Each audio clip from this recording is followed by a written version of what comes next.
You're back. You left in a hurry last time. Is everything okay? Everything's fine, just, it's a little hard to explain. Would you mind taking part in a little experiment with us? An experiment?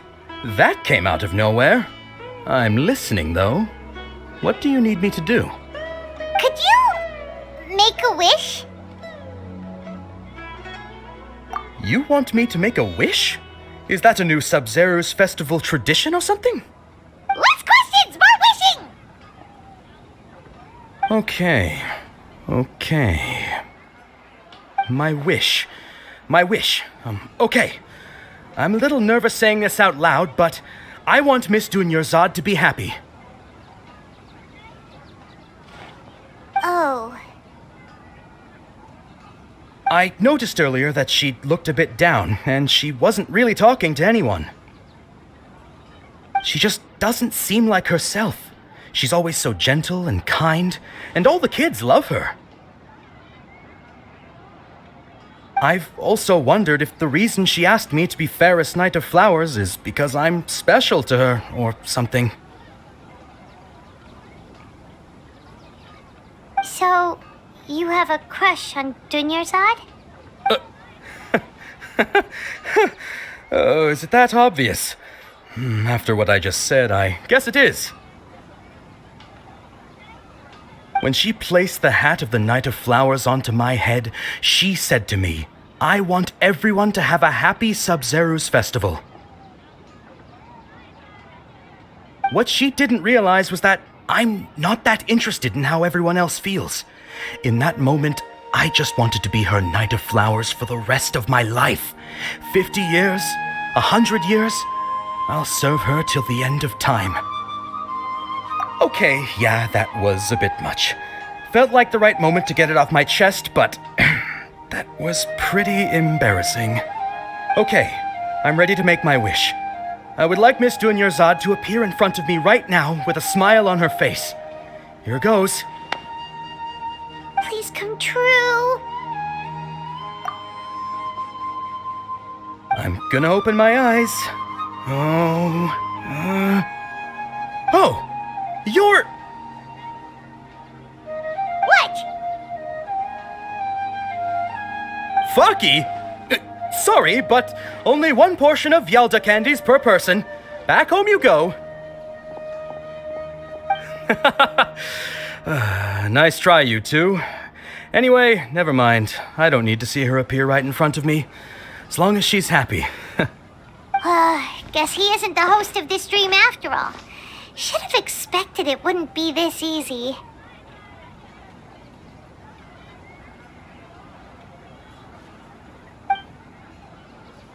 It seems like everyone who knows Dunyarzad loves her, but none of them has any idea that she...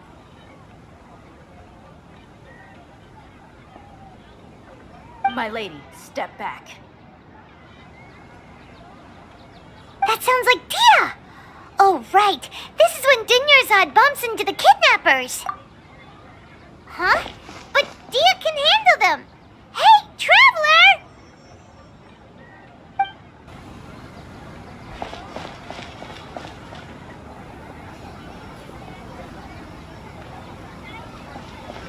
Oh, it's you. Great timing. Please take... Hey, this is my job. The homie Yannis pay me, not you. Fine, all right. Knock yourself out. Why are you so worked up anyway? It's not like I don't trust your fighting skills. Anyway, watch yourself.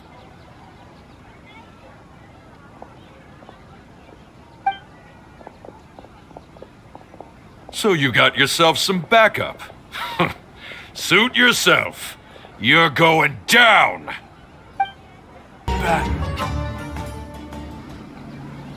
Traveler, were you just taking your anger out on those guys? You and Nahida both. Dunyarzad wouldn't want to see you two like this. Oh, and speaking of her, Paimon just remembered something. Remember how during the first Sub-Zero's festival, before the Samsara started, we came here with Dunyarzad because she wanted to pick something up? She said it was because she had forgotten something.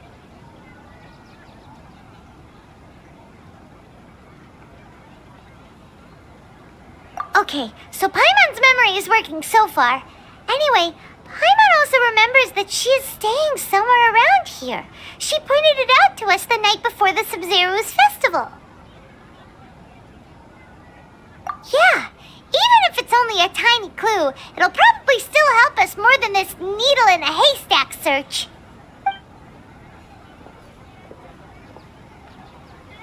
This is the place. It's rude to enter other people's spaces without permission, but desperate times call for desperate measures. Hey, the windows are unlocked. Okay, Paimon's gonna take a peek inside.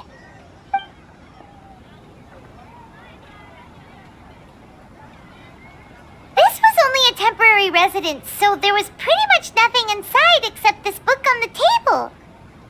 Should we open it?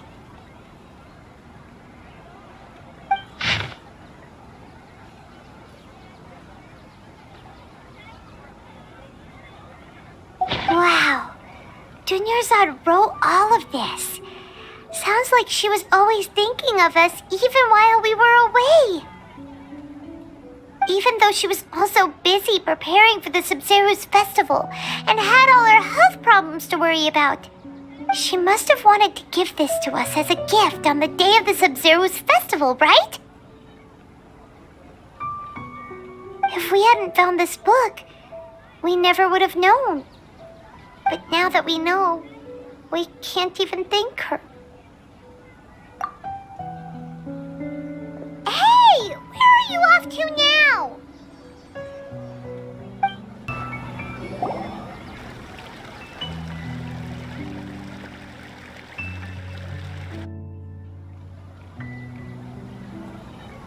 It's Dunyarzad's puppet.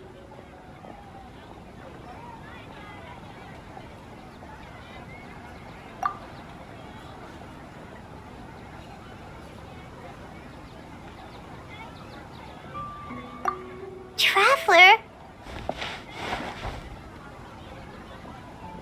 You must be exhausted. Come to think of it, we've been stuck in this place for a really, really long time. Heck, even the last time we were chatting happily with Dunyarzad feels like an eternity ago.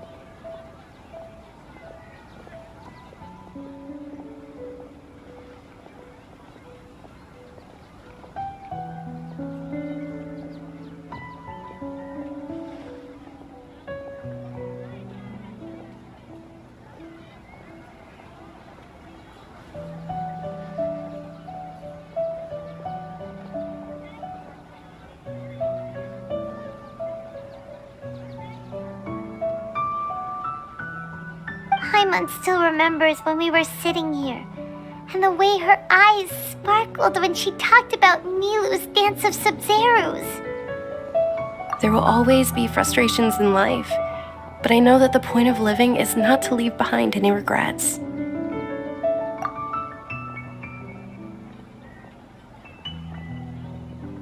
That was what the real Dunyarzad said, wasn't it? Does that mean... Yes, traveler. What is it? Oh, so she's still just a puppet. But just now, how come... What? Where are we going this time?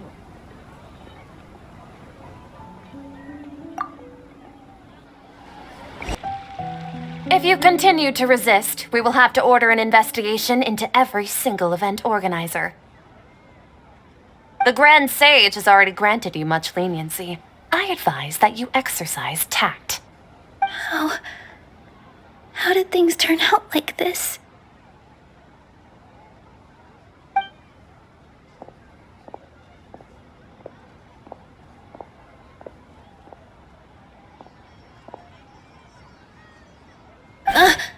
Traveler? You don't have to get involved. He's a sage from the academia. I don't want to drag you into this. Traveler. Traveler? What the heck are you doing? If you get arrested by the academia, that's another day gone to waste!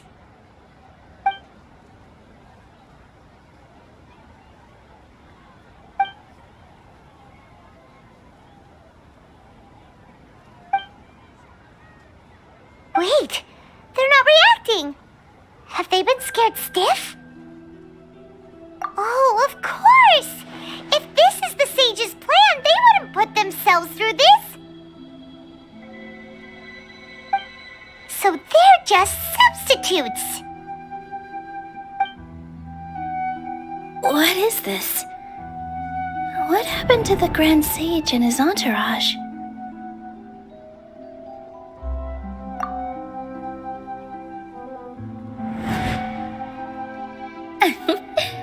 Like I said, they symbolize the goddess of flowers. It's just a shame that all the real Padisaras went extinct after her death. Yes, the Greater Lord brought forth new Padisaras in memory of the goddess of flowers, but she ultimately could never truly replicate that beautiful shade of purple.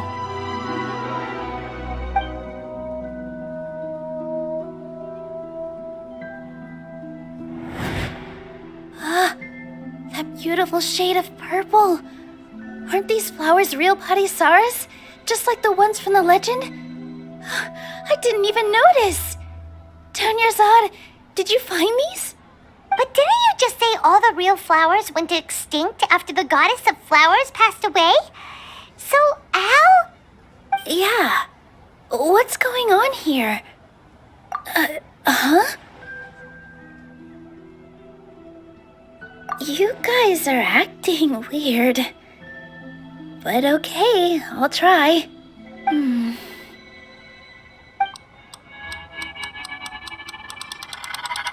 Hey!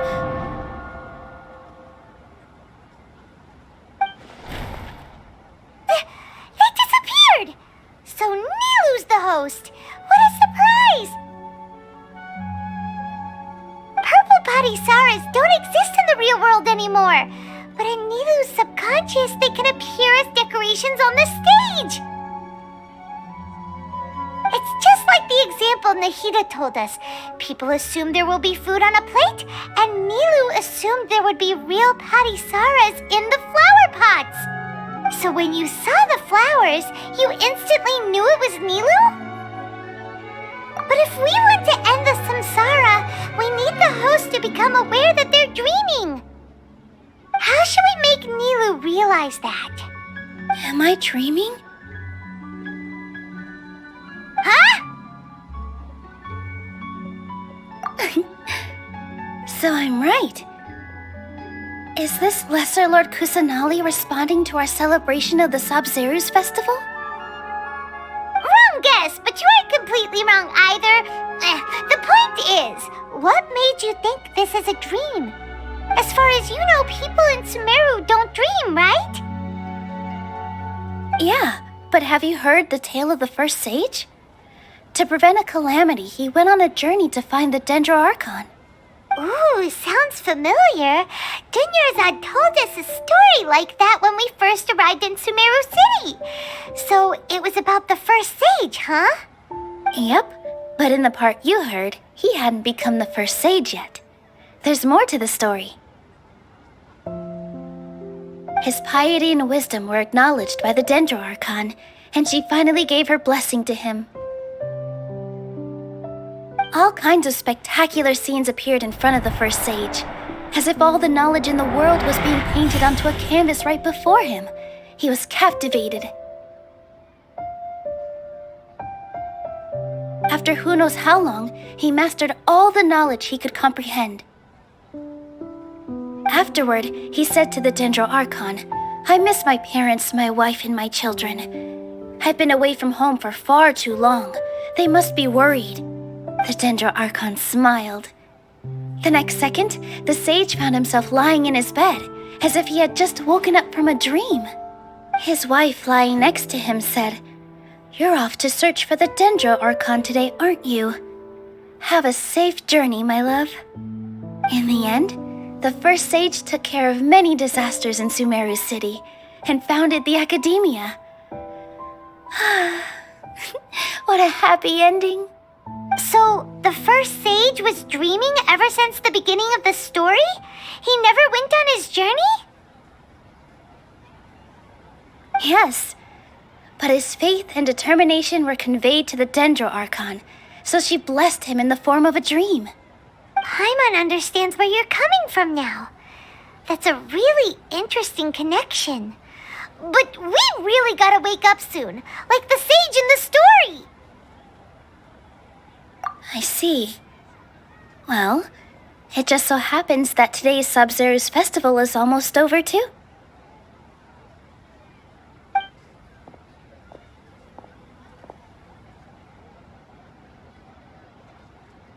Since we're in a dream, let's make this final dance of Sub-Zeros as beautiful as we can.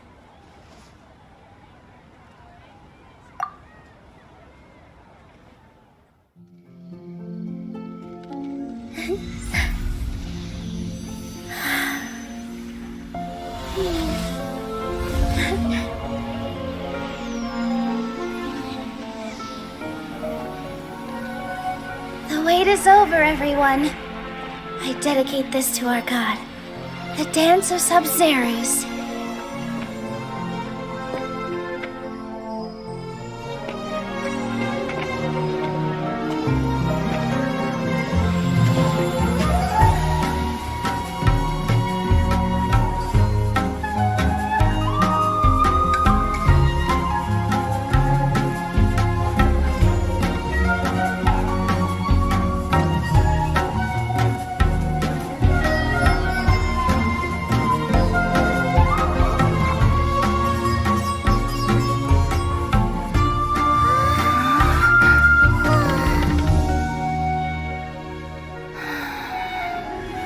I'd be lying if I said I had no regrets. I would have loved to see Milu's dance.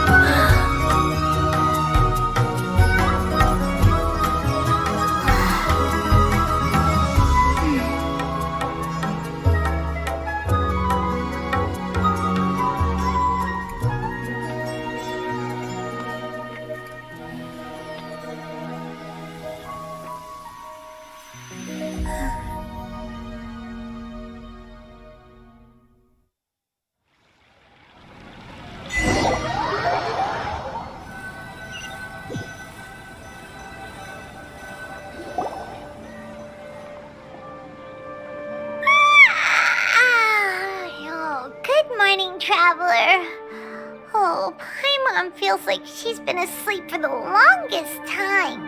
Paimon's head feels super heavy. Did we oversleep? Do you even remember going to sleep last night?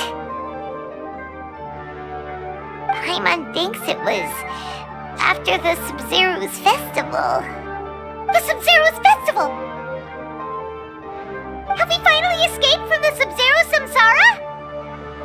Quick! Take off your Akasha terminal!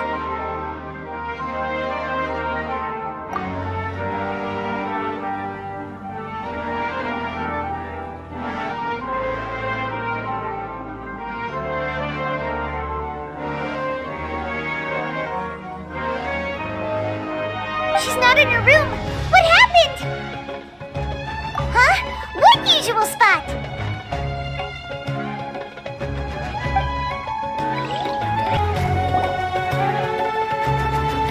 Well done, Traveler and Paimon. And thank you, Dunyarzad, for organizing the Sub-Zero's festival for me. I'm sorry, who are... Dunyarzad! You're okay! Oh, don't scare us like that! Oh, Traveler Paimon. I have something amazing to tell you. I just had a dream. and I saw Nilu performing the dance of Sub-Zerus.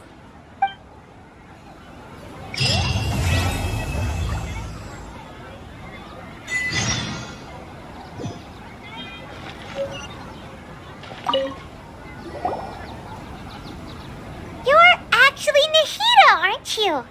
Paimon felt like Catherine was acting weird when we met at the Sub-Zerus festival. And Dunyarzad, did you save her? It's a really long story. We shouldn't disturb her. Her consciousness is still weakened. Let's chat somewhere else. How about by the traveler's favorite bench?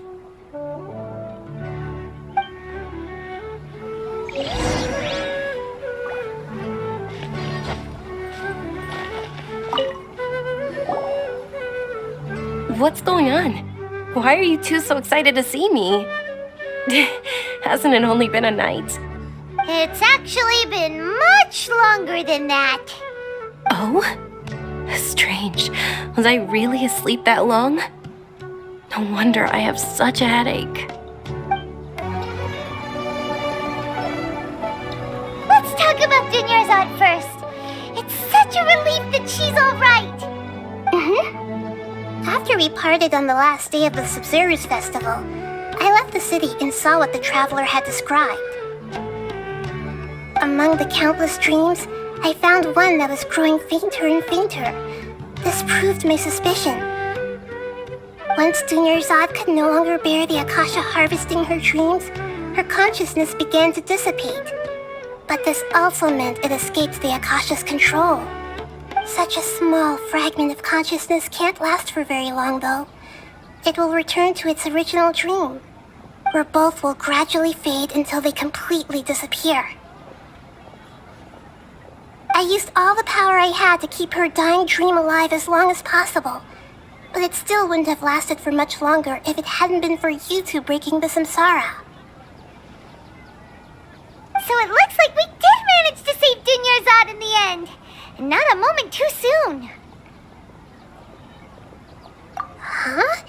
Why are you two smiling so happily? I thought you'd be so moved that you'd start crying. I need to spend more time observing human emotions. Both are fine. Everyone reacts differently. All right. You two must have a lot of other questions for me, right? After all, you saved my faithful believer. As your reward, I will answer any and all questions. At the Avidia forest, there was this incense that made the traveler fall unconscious and dream of a huge tree and a red sky. You also heard someone's voice, right? It said world and forget me. Yeah, so you do know! We've been wanting to ask you what that was about, and if the red sky was related to Conria. It seems like the traveler established a connection to Irminsul. That was a message left by Greater Lord Rukkhadevata's residual consciousness in Irminsul. Perhaps her last memory before she died. As you two probably know, Greater Lord Rukkhadevata disappeared after the disaster in Conria. The timings of these events do line up, so your suspicions are reasonable. A message from Greater Lord Rukkhadevata? We thought it was from the Scarlet King.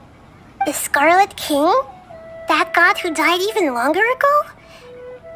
Some present-day desert dwellers still worship him. You probably just heard some of their conspiracies. Okay, so what does the message mean? I still haven't managed to decipher it. Even the Akasha isn't currently capable of doing that. Greater Lord Rukkhadevata's residual consciousness in Irminsul seems to be contaminated with something that has a very dangerous aura to it. Many devoted scholars go mad as soon as they connect their consciousness. I've warned the academia about this many times, but people still keep falling victim to it. But I believe this is the key to saving Irminsul. That's why I've kept trying to decipher it. So the tree in the vision was Irminsul? Oh, Tainari also said that Irminsul is sick! Is it because of the contaminated consciousness? But even if you can't figure out what that vision was all about, it seems like our search for you was all in vain. The traveler wasn't affected after coming in contact with that consciousness. I've never seen anyone like that. With you here, we may have a chance at deciphering it. No, we must decipher its secrets. I've already eliminated all other factors that might affect Irminsul. This is the only one left. This puzzle has life and death at stake. It could determine Irminsul's fate, as well as Tevat's. To be accurate, I'm using the Akasha as a medium to occupy Catherine's consciousness. How did you do that? Poor Catherine. Does this mean you can also occupy other people's consciousnesses? Theoretically, I can enter anyone's mind as long as they're wearing their Akasha terminal. The Akasha is the legacy of Greater Lord Rukkhadevata. As Lesser Lord Kusanali and the first Akasha terminal, my consciousness has always been linked to the Akasha. I've always respected my people's free will, so I've never actually occupied their consciousness. When necessary, I just borrow this bionic Snezhnayan puppet. Hold on. Did we just learn some deep, dark secret? So Catherine is... No wonder Paimon felt something was off about her. What about your own body? Why do you need to borrow other people's? Don't you live in the sanctuary of Surasthana? That story begins a long time ago. After Greater Lord Rukkhadevata disappeared, the sages found my newly born self and took me back to Sumeru.